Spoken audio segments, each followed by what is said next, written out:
పేరు అభిరామ్. నేను 5వ తరగతి చదువుతున్నాను. ఎంపీపీఎస్ వివి గురువులో చదువుతున్నాను. ఒక్క సీతారామరాజు చనిపోతే లక్షలాది సీతారామరాజులు ఉదయిస్తారు. ఒక్కొక్కడు ఒక్కొక్క విప్లవ వీరుడై బ్రిటిష్ సామ్రాజ్యపు పునాదులు పెళ్లగిస్తారు. సీతారామరాజు ఒక వ్యక్తి కాదు, సమూహ శక్తి, సంగ్రామ బేరి, స్వతంత్ర నినాదం, స్వేచ్ఛా మారుతం.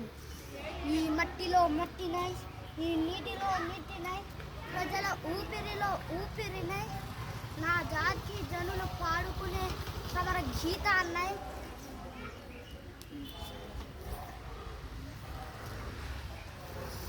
సామ్రాజ్యవాద శక్తుల్ని గెలుస్తాడు. స్వతంత్ర భారతి జయకేతనంగా నిలుస్తాను. అక్కడ కాదురా, ఇక్కడ కాల్చు. వందే మాతరం, వందే మాతరం, వందే